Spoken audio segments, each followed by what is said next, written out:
যে বর্তমান পৃথিবীতে অ্যান্টি এজিং ক্রিম পাওয়া যায় না, ক্রিম, কথা বুঝতেছেন? অ্যান্টি এজিং ক্রিম পাওয়া যায়, তারা বলে এই ক্রিম মাখলে চামড়ায় ভাঁজ পড়ে না। এটার দাম দাম আছে কিন্তু অনেক। অ্যান্টি এজিং ক্রিম লাগায়, শ্যাম্পু ইউজ করে, অ্যান্টি এজিং অয়েল আছে, এটা দিলে নাকি চামড়ায় ভাঁজ পড়ে না। ইভেন ভারতের অনেক বড় একজন ব্যবসায়ী মুকেশ আম্বানি, নাম শুনছেন না? যে তার ছেলের বিয়ে হয়ে গেল, তো এই মুকেশ আম্বানির স্ত্রী নীতা আম্বানি, সে কিছুদিন আগে এক বটল গোল্ড ওয়াটার খেয়েছে, gold water, and it's cost $60,000 $60,000 দাম এক বোতল গোল্ড ওয়াটারের। কেন? ফর অ্যান্টি এজিং, যাতে বয়সের ছাপ গালে না থাকে। এখন বলেন, এভাবে কি আমাদের বয়সকে ধরে রাখা সম্ভব এই পৃথিবীতে? সম্ভব না, কারণ এই ফিচারটা দুনিয়ার ফিচার না, এটা জান্নাতের ফিচার। সুবহানাল্লাহ পড়েন। তাহলে জান্নাতে কেউ অসুস্থ হবে না, জান্নাত হবে চির যৌবন, চির যৌবনা, ওখানে আমরা যুবক থাকবো, প্রত্যেকে 33 বছরের যুবক যুবতী হয়ে জান্নাতে ঢুকবো। বিষ্ণু ইসলাম বলেন, আহলুল জান্নাতি জুরদা ওয়া মুরদা ওয়া আবনাউ সালাসিন ওয়া সালাসিন, জান্নাতে যারা যাবে শুভ্র দাড়িবিহীন, প্রত্যেকে হবে 33 বছর বয়সের। ওই যে 33 বছর বয়সে একবার ঢুকলেন, আর বয়স বাড়বে না, ওইটাই চিরকাল ওই বয়স পাবেন। জান্নাতের আরেকটা ফিচার হচ্ছে নো ফ্রাস্ট্রেশন, কোনো চিন্তা নাই, দুশ্চিন্তা নাই, হাইপার টেনশন নাই, সজীব প্রাণবন্ত। সুবহানাল্লাহ। জান্নাতের আরেকটা ফিচার হচ্ছে there is no expiry date in জান্নাত। এক্সপায়ারি ডেট আছে? জান্নাতে যে ঢুকবো 7 দিনের জন্য চেক ইন, নাকি চেক ইন কয়দিনের জন্য? 7 দিন 10 দিন পরে চেক আউট করে ফেলবে, এরকম না, নো এক্সপায়ারি ডেট, আজীবন। একবার এন্ট্রি পেলে বের হওয়ার টেনশন নাই। আল্লাহু আকবার। তাহলে no expiry date, rather it's eternal, আজীবন থাকবেন, খালিদিনা ফিহা, চিরকাল থাকবেন। এবং জান্নাতের সবচেয়ে গুরুত্বপূর্ণ ফিচার হচ্ছে there will be no death in জান্নাত। জান্নাতে আপনার আর মৃত্যু হবে না, মৃত্যুর বিদায় হবে, তার মানে আপনি অমর হবেন। তাহলে আপনি চির সুস্থ, চির সবল হবেন জান্নাতে, চির যুবক থাকবেন, প্রাণবন্ত থাকবেন, আপনি অমর হবেন, আপনি জান্নাতে মরবেন না। জান্নাতীরা যখন জান্নাতে যাবে, ফেরেশতারা ডেকে বলবে, ইয়া আহলাল জান্নাতি ইন্না লাকুম আন তাসিহু ফালা তাসকামু আবাদা। জান্নাতীরা চিরকাল সুস্থ থাকবা, অসুস্থ হবে না। ইন্না লাকুম আন তাশিব্বু ফালা তাহরামু আবাদা, তোমরা শাবাব থাকবা, বুড়া হবে না। ওয়া ইন্না লাকুম আন তাহইয়াউ ফালা তামুতু আবাদা, চিরকাল বেঁচে থাকবা, মরবা না। এবং সেদিন জান্নাতে মৃত্যু দেয়া হবে, মৃত্যু দেয়া হবে। ইউতাল মাউতু বিকাবশিন আমলাহ, একটা ছাগলের আকৃতিতে মৃত্যুকে আনা হবে। ফায়ুযবাহুল মাউত, মৃত্যুকে জবাই দেয়া হবে। এবার জান্নাতীরা তাকিয়ে থাকবে, ফেরেশতারা বলবে, ইয়া আহলাল জান্নাতি খুলুদুন ফালা মাউত, হে জান্নাতীরা চিরকাল এই জান্নাতে থাকবে। তাহলে জান্নাতের ফিচার পাইছেন? এখন কোন বোকা যদি এই ফিচার দুনিয়ায় খুঁজে পাবে? পাবে না, কারণ দুনিয়ার ফিচার আলাদা। দুনিয়ার ফিচার কি? এই দুনিয়াতে বিপদ আসবে, কষ্ট আছে দুনিয়াতে, হতাশা আছে, ভয় আছে, অসুস্থতা আছে, বার্ধক্য আছে, এবং এই দুনিয়ার একটা এক্সপায়ারি ডেট আছে, আছে না? দ্য ডে ইউ ডাই, যেদিন আপনি মারা যাবেন, এটা আপনার এক্সপায়ারি ডেট, চলে যেতে হবে, চলে যেতে হবে। এই পৃথিবীতে মৃত্যুর অস্তিত্ব আছে, সবকিছু থমকে দিয়ে, আপনাকে চমকে দিয়ে মৃত্যু চলে আসবে, ঠিক কিনা বলেন? তাহলে এগুলো হচ্ছে দুনিয়ার ফিচার। এই দুনিয়াতে বিপদ আপদ, কষ্ট, ঝুঁকি, স্ট্রাগল, বার্ধক্য, অসুস্থতা, এগুলো নিয়ে আমাদেরকে টিকে থাকতে হয়। এটা দুনিয়ার ফিচার, মিলাই ফেললে হবে না। জান্নাতের ফিচার একটা, দুনিয়ার ফিচার আরেকটা। দুনিয়াতে কষ্ট থাকবে, বিপদ আপদ থাকবে। এই দুনিয়ার ফিচারটা আল্লাহ তাআলা কোরআনের একটা আয়াতে খুব চমৎকার ভাবে উল্লেখ করেছেন, সেটা দিয়েই আমি আলোচনা শুরু করেছি। আল্লাহ তাআলা ইরশাদ করছেন, ওয়ালা নাবলুওয়ান্নাকুম বিশাইইম মিনাল খাউফি ওয়াল জু'i ওয়া নাকসিম মিনাল আমওয়ালি ওয়াল আনফুসি ওয়াস সামারাত ওয়া বাশশিরিস সাবিরিন। আল্লাহ তাআলা বলছেন, অবশ্যই অবশ্যই আমি তোমাদেরকে পরীক্ষা করব, ভয় দিয়ে, ক্ষুধা দিয়ে, সম্পদের ঘাটতি দিয়ে, আতঙ্ক দিয়ে, প্রাণনাশ দিয়ে, ফল ফসলের হানি দিয়ে পরীক্ষা করব। কিন্তু এই পরীক্ষায় যারা উত্তীর্ণ হবে, যারা সবর ইখতিয়ার করবে, ওয়া বাশশিরিস সাবিরিন, ধৈর্যশীলদের জন্যই হচ্ছে সুসংবাদ। আলহামদুলিল্লাহ পড়ে। তাহলে সম্মানিত সুধী, আমরা বুঝতে পারলাম এই পৃথিবীর ফিচার হচ্ছে এখানে বিপদ থাকবে, বিপদ ছাড়া কেউ থাকবে না। স্ট্রাগল থাকবে, কষ্ট থাকবে, ঝুঁকি থাকবে, রিস্ক থাকবে, এবং নানা ধরনের বিপদ আপদ দিয়ে আল্লাহ তাআলা আমাদেরকে পরীক্ষা করবেন। এটা মাস্ট, এটা আমাদের মাইন্ডসেটে নিয়ে নিতে হবে, মাইন্ডসেটে এটা ক্লিয়ার থাকতে হবে। চির সুখ, চির শান্তি এই দুনিয়াতে মিলবে, কোথায় মিলবে তাহলে? এটা তাহলে বিপদ আসবেই, আপদ আসবেই, পরীক্ষা থাকবেই আমাদের জীবনে। তবে ইন্টারেস্টিংলি মজার বিষয় হচ্ছে, পরীক্ষাটা এক একজনের এক এক রকম। পুরো পৃথিবীটা একটা পরীক্ষা ক্ষেত্র, কিন্তু কারো প্রশ্নপত্রের সাথে কারো প্রশ্নপত্রের কোনো মিল নাই। সুবহানাল্লাহ। আমার পরীক্ষা একরকম, আপনার পরীক্ষা আরেক রকম, ওই ভাইয়ের পরীক্ষা আরেক রকম, ওনারটা আরেক রকম। সবাই পরীক্ষার্থী, সবাই পরীক্ষার্থী, কিন্তু কারো প্রশ্নপত্রের সাথে কারো প্রশ্নপত্রের কোনো মিল নাই। কারোর জন্য পরীক্ষা হচ্ছে সে খুব অসুস্থ, প্রচন্ড অসুস্থতা, তার জন্য পরীক্ষা। ক্যান্সারের রোগী, দুরারোগ্য ব্যাধি, ডক্টর বলছে 4th স্টেজে চলে আসছে, কয়েক মাস বাঁচতে পারে, এটা তার জন্য পরীক্ষা। আবার কারো দেখবেন যে খুব একটা অসুস্থতা নাই, অসুস্থতার ঝামেলা নাই, কিন্তু তার দারিদ্রতা আছে, তার আর্থিক অনটন, এটা তার জন্য পরীক্ষা। আবার কারো দেখবেন অসুস্থতাও নাই, দারিদ্রতাও নাই, তার দাম্পত্য জীবনের সমস্যা আছে না নাই? অনেকের দেখবেন এগুলো কোনোটাই সমস্যা না, তার ছেলে কথা শোনে না, মাদকাসক্ত। আহা, মাদকাসক্ত, রিহ্যাবে পাঠায়, আবার আসে, আবার গাঁজা খাওয়া শুরু করে, আছে না নাই বলেন? দেখেন তার পরীক্ষাটা আবার আলাদা। অনেকের দেখবেন মেয়ে বাবার কথা শোনে না। আবার অনেকের দেখবেন যে ব্যবসায় সমস্যা, লসের পর লস, লাভ উঠাতে পারে না। তাহলে পরীক্ষা ছাড়া, বিপদ আপদ ছাড়া দুনিয়াতে কেউ নাই, কেউ নাই প্রিয় ভাই। এটা আমাদের মাথায় রাখতে হবে। পরীক্ষা আপনাকে দিতেই হবে, পরীক্ষা দিয়ে দিয়ে নিজেকে প্রমাণ করতে হবে। আর এক একজনের পরীক্ষাটা এক এক রকম, কারো পরীক্ষার সাথে কারো পরীক্ষার কোনো মিল থাকবে না। তো মাঝে মাঝে আমরা এটা ভুলে যাই। আল্লাহ তাআলা কালামে পাকে রিমাইন্ডার দিয়ে আমাদেরকে স্মরণ করিয়ে দিতে চান যে এই পৃথিবীতে আসলে তোমরা এসেছো পরীক্ষা দিতে। এটাই জীবনের বড় বাস্তবতা।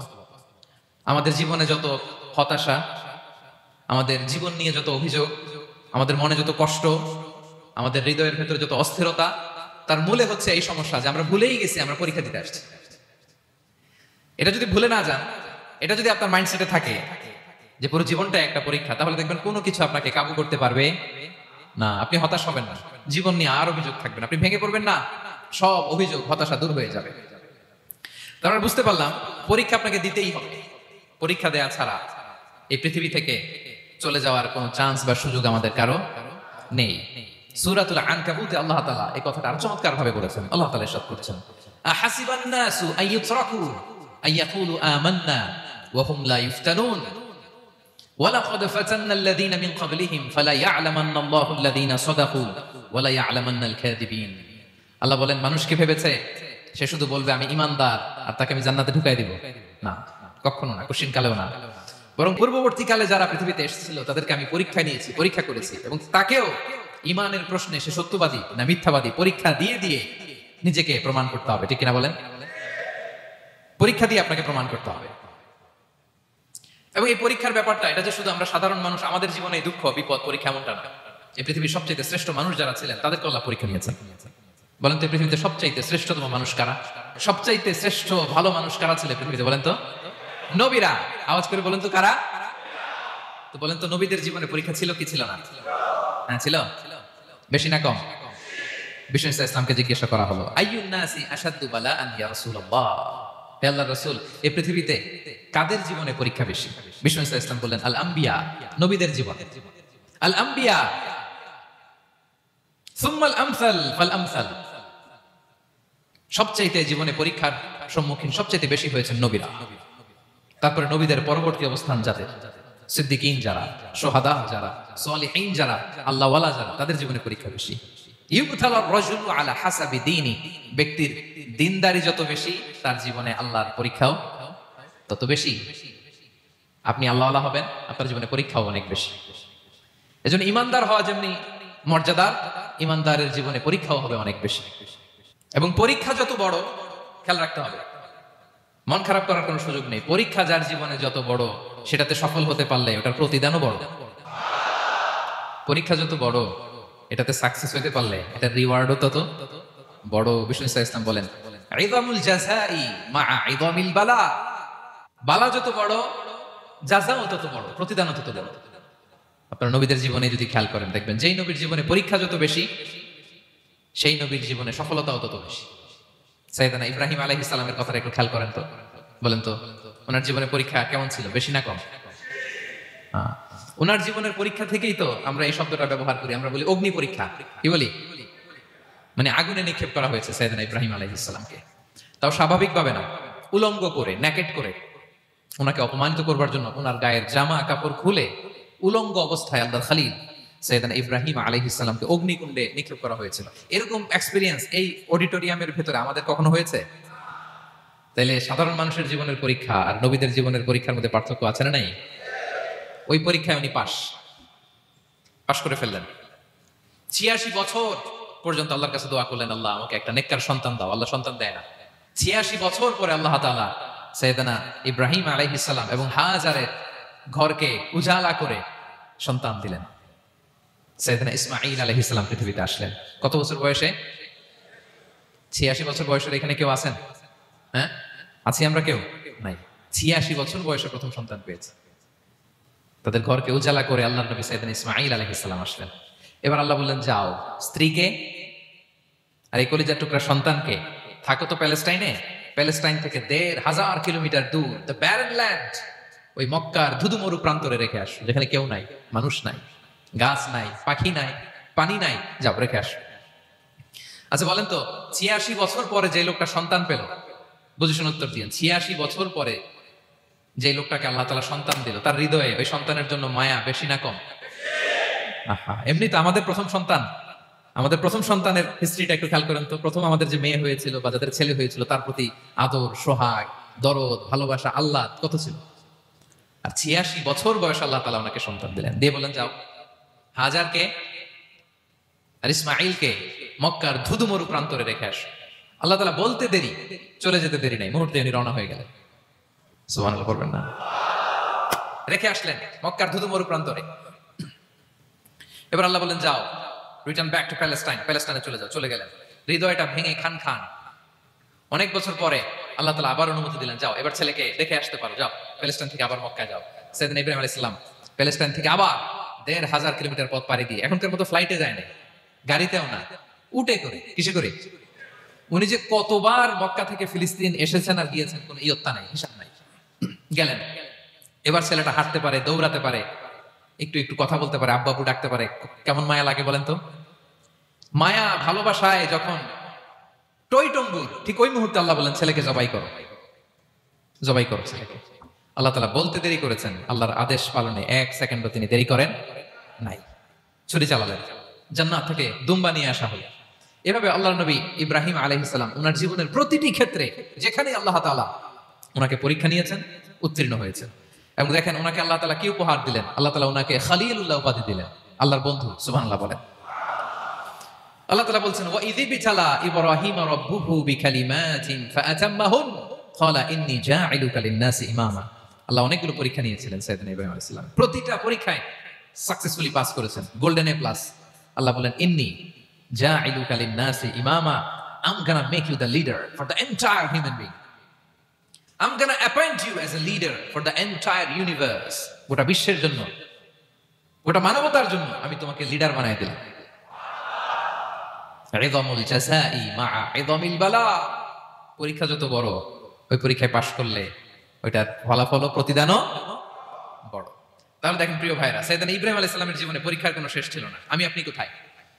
আল্লাহর খলিলের জীবনে যদি এত পরীক্ষা থাকতে পারে, আমি আপনি কোথায় বলেন তো? এবার বলেন, সাইয়েদনা মূসা আলাইহিস সালাম, ওনার জীবনে তো কোনো পরীক্ষার ছিল না। হ্যাঁ, গুণে শেষ করতে পারবেন? জন্মটাই তো হয়েছে পরীক্ষার মধ্য দিয়ে। মিশরের ছেলে সন্তান হইলে ফেরাউন বলছে জবাই করো, ওনার মা এরকম সিন্ধুকে করে ভাসায় দিলেন নীল নদীতে। আল্লাহু আকবার, কি একটা রোমাঞ্চকর পরিস্থিতির মধ্য দিয়ে আল্লাহ তাআলা ওনাকে বাঁচালেন। সুবহানাল্লাহ, জন্মই হয়েছে পরীক্ষার মধ্যে দিয়ে।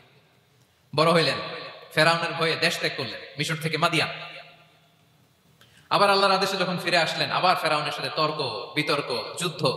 একটা রাত আল্লাহ নবী মূসা আলাইহিস সালাম শান্তি মতো মিশরে ঘুমাতে পারে নাই। একটা রাত শেষ পর্যন্ত এই ফেরাউন মূসা আলাইহিস সালামকে ধাওয়া করেছে। ফেরাউনের ধ্বংসের আগ পর্যন্ত সে মূসা আলাইহিস সালামকে ধাওয়া করেছে। তার মানে মূসা আলাইহিস সালাম এই বিপদ আপদ পরীক্ষা এগুলো থেকে মুক্তি পান নাই। এবার বলেন ঈসা আলাইহিস সালামের কথা, ওনার জীবনে তার পরীক্ষা ছিল না। কি পরীক্ষা ছিল? হ্যাঁ, আল্লাহু আকবার। Same scenario goes to the biography of every messenger in the world. পৃথিবীর সব নবীর ক্ষেত্রে একই ঘটনা ঘটেছে। সাইয়েদনা ঈসা আলাইহিস সালাম দাওয়াত যখন দিলেন, ওনার বিরোধিতা শুরু হলো, ওনাকে হত্যার ষড়যন্ত্র হলো। ইভেন কি ওনাকে মারার জন্য বনি ইসরাইলেরা উদ্ধত হলো, জানে বাঁচবার জন্য পালালেন। এক ঘরে ঢুকলেন, চারদিক দিয়ে ঘেরাও করলো, উনি দরজা জানালা লাগাই দিলেন, ওরা বললো একজন দরজা ভেঙে জানালা ভেঙে ভিতরে ঢুকো, ঢুকে দেখো বেটা ঈসা কি করে। একজন ভিতরে ঢুকছে, ঢুকার সাথে সাথে বল রাফাআহুল্লাহু ইলাইহি, আল্লাহ তাআলা ঈসা আলাইহিস সালামকে উপরে উঠায় নিলেন। আর যেই লোকটাকে তারা ভেতরে ঢুকালো তার চেহারাকে আল্লাহ তাআলা ঈসা আলাইহিস সালামের চেহারার মতো করে দিলেন। এবার তার বাইরের সাথীরা বলে ঘটনা কি, বেটা ঈসাও বেরোয় না, আমাদের লোকটাও বেরোয় না, সবাই ঢুক। দরজা ভেঙে ভেতরে ঢুকে দেখে ঈসা দাঁড়ায় আছে। বলেন তো এটা ঈসা না মিসা? এটা কি আসল ঈসা? ওমা কতালু ওমা সালাবু ওয়ালাকিন শুব্বিহা লাহুম। আল্লাহ বলে তোমরা আমার নবী ঈসাকে হত্যাও করতে পারো নাই, শুলেও চড়াতে পারো নাই, আমি সেফটি সিকিউরিটি দিয়ে আমার নবী ঈসা আলাইহিস সালামকে আকাশে তুলে নিয়েছি। তাহলে ওনার জীবনে পরীক্ষার শেষ ছিল না। এবার যদি আমরা বিশ্বনবী সাল্লাল্লাহু আলাইহি ওয়াসাল্লামের জীবনের দিকে তাকাই, ওনার জীবনটা দেখেন তো। আমাদের প্রিয় নবী বিশ্বনবী মুহাম্মদুর রাসূলুল্লাহ সাল্লাল্লাহু আলাইহি ওয়াসাল্লাম, ওনার জীবনে কি স্ট্রাগল ছিল? স্ট্রাগল। মাক্কি জীবনের কথা যদি একটু খেয়াল করেন দেখেন তো, 3 বছর শিয়াবে আবি তালেবে জেল খেটেছেন, না খেয়েছিলেন। ওনার বংশের লোকেরা প্রথমে ছাগল খেয়েছে, ছাগলগুলো যখন শেষ, ছাগলের চামড়াগুলো শুকিয়ে ওইটা খাইছে। গাছের পাতা ছাল এগুলো খেয়ে খাবারের অভাবে বেহুশ হয়ে পড়ে থাকতো তারা, না খেয়ে। না খেয়ে কয়দিন ছিলেন আপনি? আমি কয়দিন ছিলাম না খেয়ে? মনেই তো পড়ে না, না খেয়েছিলাম কিনা কোনোদিন। এ হচ্ছে মাক্কি জীবন। মেন্টালি প্রেসার দেয়া হয়েছে। বিশ্বনবীর চাচা আবু লাহাব তার 2 ছেলে উতবা আর উতাইবা, এদের সাথে বিয়ে দিয়েছিলেন 2 মেয়ের। যখন দাওয়াত দেওয়া শুরু করলেন 2 মেয়েকে ডিভোর্স দিয়ে দিল। দেখেন একটা বাবার জন্য প্রাপ্তবয়স্কা মেয়েকে যখন উঠায় নেওয়ার আগে ডিভোর্স দেয়, তার মানসিক অবস্থাটা কেমন থাকে বলেন? মেন্টালি প্রেশারাইজ করা হয়েছে, ফিজিক্যালি হ্যারাস করা হয়েছে। বিষ্ণু ইসলাম যখন নামাজে দাঁড়াতেন, উটের পচা নারী বুড়ি বিষ্ণুনবীর কাঁধে চাপিয়ে দেওয়া হতো। আপনার জীবনের ঘটছে কখনো? আপনি নামাজ পড়তেছেন, উটের পচা নারী বুড়ি আপনার কাঁধে চাপিয়ে দেওয়া হয়েছে। কয়দিন হয়েছে এরকম? কয়দিন হয়েছে? হ্যাঁ, তারপরে তো আলহামদুলিল্লাহ বেরোয় না মুখ দিয়ে। কেমন আছেন হুজুর? কোয়েন না, বেশি একটা সুবিধার না, তাই না? বেশি একটা একটু মিলাবেন। কতটুকু পরীক্ষা আমরা দিয়েছি। তায়েফে গেলেন বিশ্বনবী, তায়েফে গেছিলেন জমির বায়না দিতে, তাই না? জমি কিনবে তায়েফে। তায়েফবাসীদেরকে জাহান্নামের আগুন থেকে বাঁচাতে গিয়েছিলেন, নিজের জন্য না।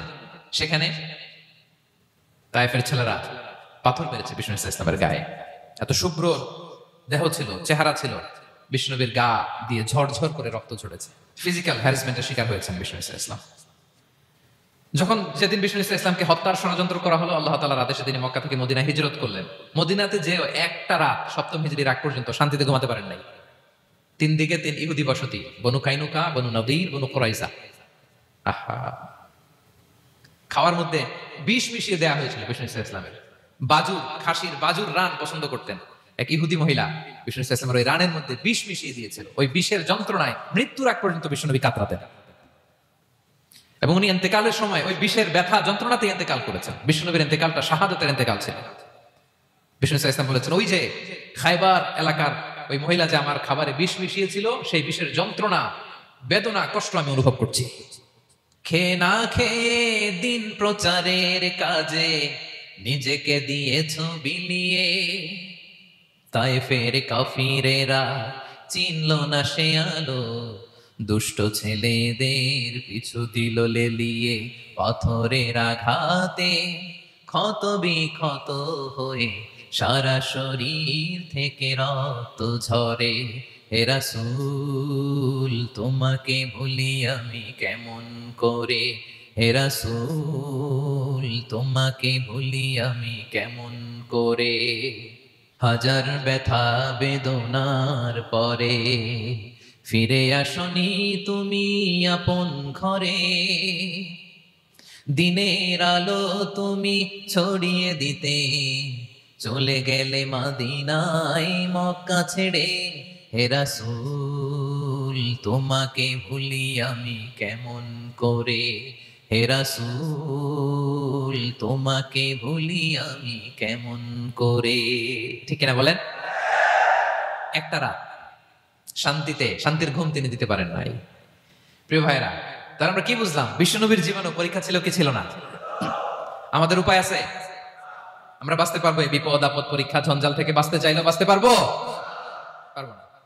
ইমাম মালিক আলাইহি রাহমা নাম শুনেছেন? ইমাম মালিক, ওনার জ্ঞান থেকে লাখো লাখো মানুষ উপকৃত হয়েছে, কোটি কোটি মানুষ উপকৃত হয়েছে। মদিনার রাস্তায় রশি দিয়ে ওনাকে টেনে হিচড়ে এক এলাকা থেকে আরেক এলাকায় নিত জালেম বাদশাহ ইমাম মালিক আলাইহি রাহমা। ইমাম আহমদ ইবনে হাম্বল, ওনাকে বেত্রাঘাত করা হতো, চাবুক দিয়ে পেটানো হতো। আমাদের মাযহাবের ইমাম আল ইমাম আল আযম আবু হানিফা আলাইহি রাহমা, ওনাকে কারাবন্দী করা হয়েছে। তার মানে দেখেন, যত বড় বড় স্কলার, যত বড় বড় মাশায়েখ, এমনকি আম্বিয়া আলাইহিস সালাম, ওনারাও পরীক্ষা বিপদ আপদ থেকে রেহাই পান। পাইছে? তাহলে আপনি আর আমি পাবো? বলেন তো। তাহলে এটা আমাদের ব্রেইনে গেঁথে নিতে হবে যে জীবন মানেই এখানে বিপদ থাকবে, পরীক্ষা থাকবে, স্ট্রাগল করে করে আমাকে আগাতে হবে। কেউ আমার জন্য রেড কার্পেট বিছিয়ে রাখবে না। এই জীবনটা বড় জটিল। This is life, how it's design. এভাবেই পৃথিবীকে ডিজাইন করা হয়েছে। এখানে বিপদ আছে, কষ্ট আছে। এই পরীক্ষা দিয়ে দিয়ে আপনাকে উত্তীর্ণ হতে হবে। বুঝতে পেরেছেন প্রিয় ভাইরা? নাও দ্য কোশ্চেন আরাইজ, এক প্রশ্ন হচ্ছে, কেন আল্লাহ এই পরীক্ষা নেন? কেন? আল্লাহ তাআলা সূরা মুলকে বলেছেন, এই পৃথিবী সাজানোর, এই জীবন মৃত্যুর এই খেলা, এটার উদ্দেশ্যটাকে আল্লাহ তাআলা স্পষ্ট করে বলেছেন, আল্লাযী খালাকাল মাউতা ওয়াল হায়াতা লিয়াবলুয়াকুম আইয়ুকুম আহসানু আমালা। জীবন মৃত্যু দিয়ে তোমাদের জীবনকে সাজানো হয়েছে এজন্য, যাতে করে তিনি তোমাদের পরীক্ষা করতে পারেন। কি করতে পারেন? তোমাদের মধ্যে কে সৎকর্মে অগ্রগামী, কে কাজে ভালো, আমলে ভালো, এটা দেখার জন্য। বেসিকলি আল্লাহর দেখার প্রয়োজন নাই, আমাদেরকে দেখানোর জন্য এই পরীক্ষার আয়োজন। আমি ভালো করবো না খারাপ করবো এটা আল্লাহ জানে না? তো ওনার পরীক্ষা করা লাগে কেন? কথা বলেন। আমি জান্নাতি না জাহান্নামী এটা আল্লাহ জানেন না? বেসিকলি আমাদেরকে জানানোর জন্য এই পরীক্ষার আয়োজন। কাদেরকে জানানোর জন্য? মানে তুমি জেনে যাও তুমি জান্নাতি না জাহান্নামী। আমি ভালো করেই জানি। একটা ছোট্ট উদাহরণ দিলে বুঝতে পারবেন প্রিয় ভাইয়েরা। ধরেন আল্লাহ তাআলা দুইজনকে সৃষ্টি করলেন। উদাহরণস্বরূপ একজনের নাম আব্দুল্লাহ, আরেকজনের নাম আব্দুর রহমান। সৃষ্টির পরে আব্দুল্লাহকে বললেন, আব্দুল্লাহ, আমি জানি তুমি পৃথিবীতে 50 বছর হায়াত পাইতা, খুব ভালো কাজ করতে, তুমি দুনিয়াতে অনেক ভালো কাজ করতে, এটা আমি আগেই জানি। আমার অসীম জ্ঞান বলে আমি আগে থেকেই জানি। তো যাও, তোমার এই মাত্র সৃষ্টি করলাম, যাও তুমি জান্নাতে ঢুকে যাও, কারণ আমি জানি তুমি জান্নাতি হবে। আচ্ছা, আর আব্দুর রহমান, তুমি পৃথিবীতে খুব খারাপ কাজ করতে, এটা আমি জানতাম। তোমার পাঠাইলে খারাপ কাজ করবা, তুমি সীমা লঙ্ঘন করবা, অন্যায় করবা, অপরাধ করবা, তুমি জাহান্নামী হবা। যাও, যেহেতু আমি জানি পরীক্ষার আর দরকার নাই, তোমারে জাহান্নাম দিয়ে দিলাম, যাও ঢুকে যাও। আব্দুল্লাহ ঠিকই জান্নাতে ঢুকে যাবে, আব্দুর রহমান কি ঢুকবে? ঢুকবে। সে বলবে, আল্লাহ এই মাত্র আমারে বানাইলেন, এই মাত্র আপনি আমাকে সৃষ্টি করলেন, সৃষ্টি করেই বলতেছেন তুমি জাহান্নামে যাও, আর বলতেছেন আমি জানি দুনিয়াতে পাঠালে তুমি খারাপ কাজ করবা, তুমি জাহান্নামী হবা, পাঠানোর আর কি দরকার, আগে থেকে জাহান্নামে যাও। আল্লাহ আপনি জানলে জানতে পারেন, আমি তো জানি না। ঠিক কিনা বলেন? সে বলবে, না আল্লাহ আপনি ভুল বলতেছেন, এই দুনিয়াতে পাঠাইলে আমি খুব ভালো কাজ করতাম, আমি সীমা লঙ্ঘন করতাম না, নামাজ পড়তাম, রোজা রাখতাম, হজ করতাম, যাকাত দিতাম, সাদাকা করতাম, চ্যারিটি করতাম, জনকল্যাণকর সব ভালো কাজগুলো আল্লাহ আমি করতাম। এজন্য আল্লাহ তাআলা পরীক্ষার আয়োজন করেছেন, যাতে করে তুমি জেনে যাও যে পৃথিবীতে তুমি কি করেছো। এখন আর আল্লাহকে এক্সকিউজ দেওয়ার সুযোগ নেই। আচ্ছা বলেন তো, আবু জাহেলকে যদি আল্লাহ এখন কিয়ামতের দিন বলে, Abu Jahel go to the hell fire, আবু জাহেলের কিছু বলার সুযোগ আছে? কারণ ও দুনিয়াতে কি করে আসছে এটাও জানে না। ফেরাউনকে ডেকে যদি আল্লাহ বলে, ফেরাউন তুমি জাহান্নামে যাও, go to the hell fire, ওর কি কোনো এক্সকিউজ দেওয়ার সুযোগ আছে? বলেন, সুযোগ আর আছে? কারণ তুমি দুনিয়াতে কি করেছো তোমার চেয়ে ভালো কেউ আর জানে। তা পৃথিবীতে এই পরীক্ষার, এই আয়োজনের সবচেয়ে বড় উদ্দেশ্য হচ্ছে যাতে করে আমরা দেখে যাই যে আমরা কি কাজ করছি। কেউ যখন পরীক্ষা দেয় প্রিয় ভাইরা, ওই পরীক্ষায় কত পাবে তার একটা হিসাব আছে না? বলেন, আপনি গণিত পরীক্ষা দিয়ে আসছেন, যে 100-তে 100 পাবে সে বলতে পারে আমার সব অঙ্ক হয়েছে, ঠিক কিনা বলেন? আর যে লাড্ডু গুড্ডু বুঝছেন তো, কিছুই পারে নাই, ঘোড়ার ডিম, তারও একটা হিসাব আছে যে সে কিছুই লিখে আসতে পারে নাই। তাই পৃথিবীতে এই পরীক্ষার আয়োজনের প্রধানতম কারণ হচ্ছে যাতে করে আমরা বুঝে যেতে পারি যে আমরা কোথায় যাব, জান্নাতে না জাহান্নামে। প্রিয় সুধী, এ পর্যায়ে আমরা জানবো এই যে পরীক্ষা আল্লাহ তাআলা নিচ্ছেন আমাদেরকে, এই পরীক্ষায় সফল হওয়ার মূল মন্ত্র কি। কোরআনে বিভিন্ন আয়াতে এই পরীক্ষার কথা বলা হয়েছে এবং এই পরীক্ষার সফলতার মূল মন্ত্র কোরআনে ঘোষিত হয়েছে। আলহামদুলিল্লাহ বলেন। যে আয়াত দিয়ে আমি শুরু করেছি, এই আয়াতে আল্লাহ তাআলা বলেছেন, ওয়াবাশশিরিস সাবিরিন, নবী হে ধৈর্যশীলদেরকে আপনি সুসংবাদ দিন। ধৈর্যশীলদেরকে সুসংবাদ দিন, তার মানে বিপদে ধৈর্য ধারণ করতে হবে প্রিয় ভাইরা। ইন্নামাস সাবরু ইনদা সাদামাতিল উলা। বিপদে আমরা অনেক সময় প্যানিক হয়ে যাই, অস্থির হয়ে যাই, কি করব, হতাশ না। মুমিনরা হতাশ হয় না, ধৈর্য ধারণ করে। কি করে? কি করে? ধৈর্য ধারণ করার শক্তি দাও গো মেহেরবান আমায়, দাও গো মেহেরবান। পড়েন, ধৈর্য ধারণ করার শক্তি দাও গো মেহেরবান আমায়, দাও গো মেহেরবান। সবাই বলুন একসাথে, ধৈর্য ধারণ করার শক্তি দাও গো মেহেরবান আমায়, দাও গো মেহেরবান। বুকের ভেতর ব্যথার নদী বইছে অবিরাম, বইছে বইছে অবিরাম। পড়ুন, ধৈর্য ধারণ করার শক্তি দাও গো মেহেরবান আমায়, দাও গো মেহেরবান। পড়েন আমিন। আল্লাহ যেন বিপদে আমাদেরকে ধৈর্য ধারণ করার তৌফিক দান করে। প্রিয় ভাইরা, ধৈর্য এটা এমন একটা গাছ যে গাছের সারা গায়ে কাটা, কিন্তু এই গাছের ফলটা বড় সুস্বাদু। আই রিপিট, আমি আবার বলছি, ধৈর্য এটা এমন একটা গাছ যে গাছের সারা গায়ে কাটা, কিন্তু ফলটা বড় মিষ্টি, ফলটা বড় সুস্বাদু। সবাই ধৈর্য ধারণ করতে পারে না। বিষ্ণু ইসলামকে আল্লাহ তাআলা নানা সময় আশ্বস্ত করেছেন, সান্ত্বনা দিয়েছেন, আর ধৈর্যের বাণী শুনিয়েছেন। আল্লাহ বলেন, ফাসবির কামা সাবারা উলুল আজমি মিনার রাসূল। নবী হে, আপনার আগে দৃঢ় প্রত্যয়ী নবীরা যেরকম ধৈর্য ধারণ করেছে, আপনিও ধৈর্য ধারণ করুন। সূরাতুল মুজাম্মিল আল্লাহ তাআলা বলছেন, ওয়াসবির আলা মা ইয়াকুলুনা ওয়াহজুরহুম হাজরান জামিলা। ওরা যাই বলুক, আপনি ধৈর্য ধারণ করুন, ওদের কথাকে ইগনোর করুন। Just ignore what they are saying to you. যা বলে আপনি জাস্ট ইগনোর করেন। ওরা বিষ্ণু ঈসা ইসলামের মনোবলকে ভেঙে দেওয়ার জন্য কখনো বিষ্ণু ঈসা ইসলামকে কবি বলে গালি দিত। কবি কি বলতো? শায়ের। কখনো বলতো মজনুন, পাগল। নাউজুবিল্লাহ পড়বেন না? পাগল বলে গালি দিত। মাঝে মাঝে বলতো কাহিন, গণক। মাঝে মাঝে বিষ্ণু ঈসা ইসলামকে তারা বলতো আবতার, লেস কাটা। মুহাম্মদ, তোমার ছেলে নাই, তোমার বংশ নির্বংশ হয়ে গেছে, তোমার নাম নেওয়ার মতো কেউ নাই। আহা, কপাল পোড়া। গোটা বিশ্বব্যাপী বিষ্ণু ঈসা ইসলামের সুনাম সুখ্যাতি ছড়িয়ে দিয়েছে কে? আকাশ বাতাস মাড়িয়ে, সাত আকাশ ছাড়িয়ে আল্লাহর আরশ পর্যন্ত আল্লাহ তাআলা বিষ্ণু নবীর সুনাম সুখ্যাতিকে সৌচ্চ করেছেন। ঠিক কিনা বলেন? ইগনোর করুন। আপনাকে কবি বলে, গণক বলে, আপনাকে পাগল বলে, আপনাকে লেস কাটা বলে, জাস্ট ইগনোর দেন। বর্তমান সময়েও নানা ধরনের ট্যাগ আমাদেরকেও দেয় কি দেয় না বলেন? দেয়। আমাদেরকে কি বলে? মৌলবাদী বলে, বলে বলে ওই যে রাজাকার বলে। রাজাকার রাজাকার খেলার দিন শেষ। মন মতো হইলে মুক্তিযোদ্ধা, মন মতো না হইলে রাজাকার, এই দিন শেষ। ওই দিন আর নাই। এই কার্ড দিয়ে আর খেলার দিন নাই। এগুলো মানুষ আর খায় না এখন, এগুলো গিলে না আর। সাধারণ মানুষ বড্ড সচেতন। দেখেন, কালের বিবর্তনে, সময়ের আবর্তনে একই পরিক্রমা আমাদেরকেও ট্যাগিং করে। আমাদেরকে মৌলবাদী বলে, ব্যাকডেটেড বলে, রাজাকার বলে, জঙ্গি বলে, যুদ্ধাপরাধী বলে। আছে না এরকম?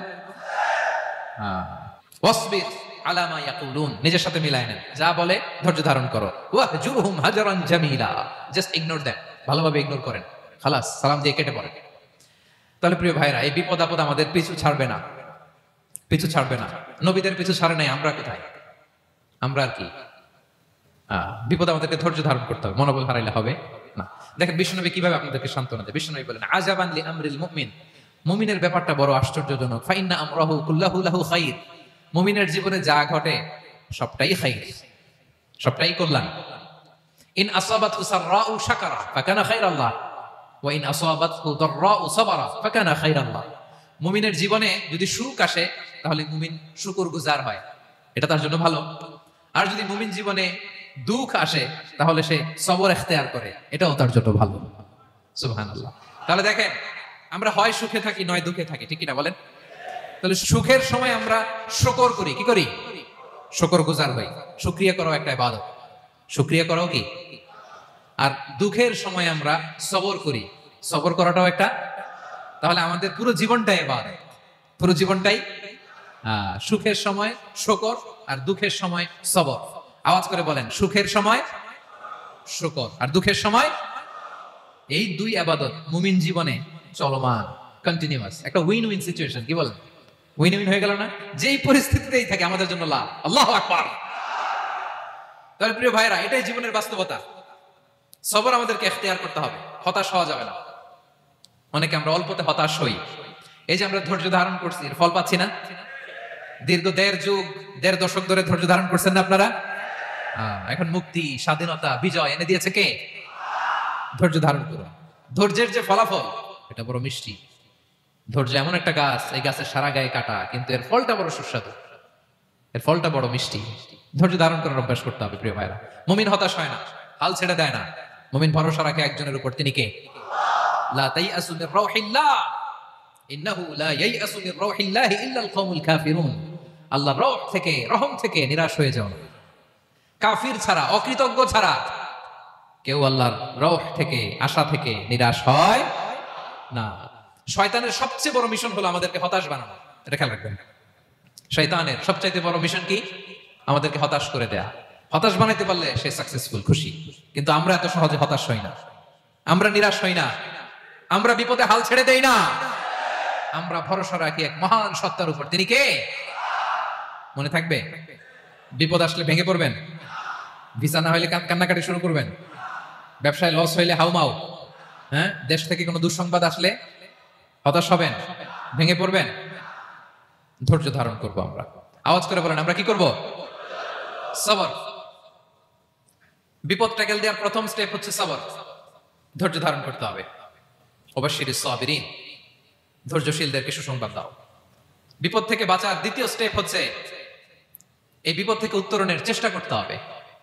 কন্টিনিউয়াস প্রচেষ্টা চালিয়ে যেতে হবে। ওয়াল্লাযীনা জাহাদু ফিনা লানাহদিয়ান্নাহুম সুবুলানা। যারা আমার রাস্তায় চেষ্টা করে, প্রচেষ্টা করে, স্ট্রাগল করে, তাদেরকে আমি পথ দেখিয়ে দেই, সুবুল দেখিয়ে দেই, ওয়ে আউট দেখায় দেই, এক্সিট দেখায় দেই। কোথাও আটকাবেন না আপনি, আপনাকে এক্সিট দেখাই দিবে কে? মালয়েশিয়াতে কেলুয়ার বলে না? কেলুয়ার কি বলে চেনেন? কেলুয়ার মানে কি? এক্সিট। এক্সিট পেয়ে যাবেন, আটকাবেন না আপনি জীবনে কোথাও। 3 নাম্বার, আল্লাহর উপর তাওয়াক্কুল করতে হবে বিপদ আসলে। ওমান ইয়াতাওয়াক্কাল আলাল্লাহি ফাহুয়া হাসবুহ। আল্লাহর উপর যে তাওয়াক্কুল করে, আল্লাহই তার জন্য যথেষ্ট হয়ে যায়। তাহলে বিপদে প্রিয় ভাইরা আমরা প্যানিক হব না, ধৈর্য ধারণ করব, বিপদ থেকে উত্তরণের সর্বোচ্চ প্রচেষ্টা চালিয়ে যাব, আর ভরসা রাখবো একজনের উপর, তিনি কে? আর বিপদ আসলে এটাকে নেগেটিভলি নেবেন না সবসময়। বিপদ আপদ এটা অনেক পজিটিভ, ভালো জিনিস আমাদের জীবনে বয়ে নিয়ে আসে। শাইখুল ইসলাম ইবনু তাইমিয়া আলাইহি রাহমা উনি বলতেন, খুব দামি কথা, খুব হেভি ওয়েট কথা, মনোযোগ দিয়ে শুনুন। তিনি বলতেন, যে নেয়ামত তোমাকে আল্লাহ থেকে দূরে সরায়, ওই নেয়ামতের চেয়ে বিপদ ভালো, যে বিপদ তোমাকে আল্লাহর দিকে ধাবিত করে।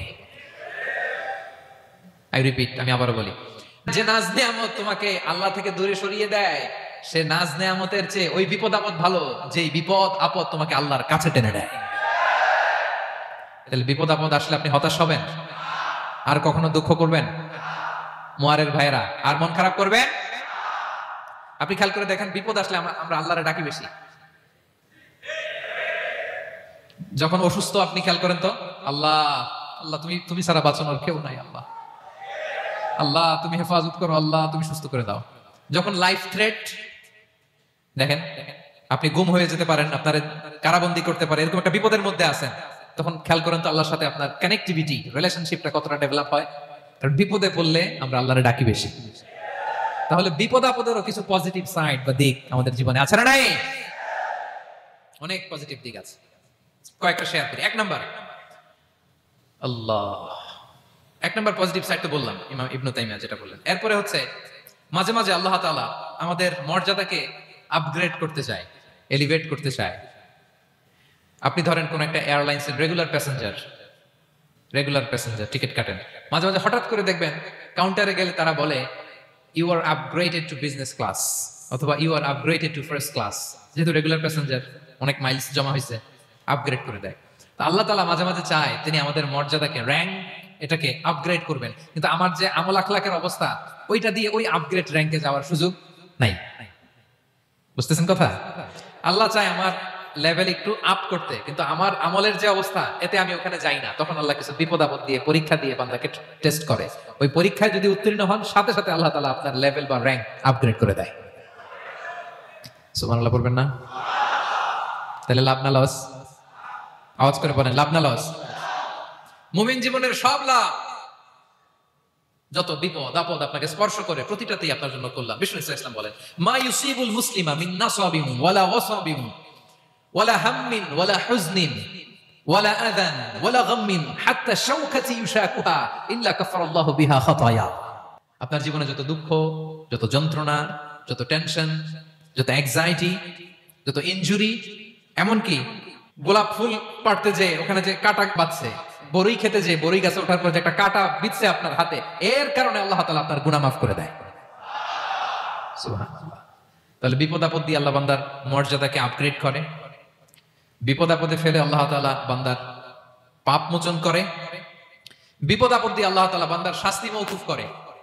এমন পাপ করছেন এটার জন্য শাস্তি বরাদ্দ হয়ে গেছে, কিন্তু আল্লাহ তাআলা ওই শাস্তি থেকে মাঝে মাঝে আপনাকে বাঁচাতে চায়, তখন কিছু বিপদ দিয়ে বান্দারে পরীক্ষা করে, উত্তীর্ণ হলেই আল্লাহ তাআলা ওই শাস্তিকে মওকুফ করে দেয়। তাহলে আসুন সামারি করি, পুরো আলোচনাটার সামারি করি। এক নম্বর সামারি হচ্ছে বিপদ আপদ, পরীক্ষা, স্ট্রাগল, কষ্ট, এটা সুন্নাতুল্লাহি ফিদ দুনিয়া। এই দুনিয়ায় আল্লাহর সুন্নাত, এর বাইরে কেউ যেতে পারে না, ইভেন নট দ্য মেসেঞ্জার্স, নবীরাও না। আজকের আলোচনায় শুনছেন না নবীদের জীবন দিয়ে কি গেছে, ups and downs, test and trial, নবীরাও না। তাহলে এটা আমাদের মাইন্ডসেটের সাথে সেট আপ করে নিতে হবে যে অতীতে, বর্তমানে, ভবিষ্যতে বিপদ আপদ মুক্ত এই পৃথিবীতে কেউ থাকবে না। পারবেন? হ্যাঁ, এটা মাইন্ডসেটে নিয়ে নিতে হবে যে এটাই জীবন, বিপদ আপদ দিয়ে আল্লাহ পরীক্ষা করবেন। এটাই পৃথিবী। চির সুখ চির শান্তি এই পৃথিবীতে খুঁজলেই পাওয়া যায় না। শুরুতে বলছিলাম না, চির সুখ চির শান্তি। বলেন তো এটা কি দুনিয়ার ফিচার না জান্নাতের ফিচার? জান্নাতের ফিচার দুনিয়ায় খুঁজলে পাওয়া যাবে? যাবে না। তাহলে আজকের আলোচনার এক নম্বর লেসন হচ্ছে বিপদ আপদ এটা সুন্নাতুল্লাহি ফিদ দুনিয়া, এই দুনিয়া আল্লাহর সুন্নাত, এটা থেকে মুক্তি পাওয়ার কোনো সুযোগ নাই, নবীরাও পায় নাই। দুই নম্বর লেসন, বাঁচার যেহেতু সুযোগ নাই, we have to face it with patience, intellect and tawakkul. বিপদে অস্থির হওয়া যাবে না, এটাকে ফেস করতে হবে উইথ পেশেন্স, ধৈর্যের সাথে। বিপদ আমরা মোকাবেলা করব কিসের সাথে? ধৈর্য। প্যানিক হবেন না, অস্থির হবেন না, ধৈর্য ধারণ করবেন। উইথ ইন্টেলেক্ট, আল্লাহর দেয়া আপনার ইন্টেলেক্ট খাটিয়ে এই বিপদ উত্তরণের সর্বান্তকরণের চেষ্টা প্রচেষ্টা আপনার চালায় যেতে হবে। আর সবশেষে আত-তাওয়াক্কুল আলাল্লাহ, ডিপেন্ডিং অন আল্লাহ, ভরসা করবো কার উপর? আল্লাহর উপর। পারা যাবে তো? আচ্ছা, দুইটা লেসন গেল। তিন নাম্বার লেসন হচ্ছে আমাদের ছেলে মেয়েদেরকে we have to educate our child regarding the test and trial in this dunya. দুনিয়ার এই বিপদ আপদের ব্যাপারে আমাদের ছেলে মেয়েদেরকে শেখাতে হবে, বুঝাতে হবে। ওরা ছোট মানুষ তো, অস্থির হয়ে যায়, আব্বু আমার সাথে কেন এমন হয়, আমারই শুধু পেন্সিল চুরি হয়, আমারই শুধু এটা হয়, আমি পরীক্ষায় খারাপ করি, আমি ব্যথা পাই, আমার এই আমার সেই। ছোট মানুষ তো বুঝে না। ওরা বুঝাইতে হবে যে বাবা, this is the essence of life, এটাই জীবন, এটাই কি এই লাইফ হ্যাকস গুলো তাদেরকে শেখাইতে হবে। ডোন্ট বি প্যানিক, প্যানিক হওয়া যাবে না। This is how life is design, এটাই জীবন, বিপদ আপদ আসবে, এটাকে মেনে নিতে হবে, ছেলে মেয়েদেরকে শেখাইতে হবে, তাহলে তারাও প্যানিক হবে না। পারবেন তো ইনশাআল্লাহ?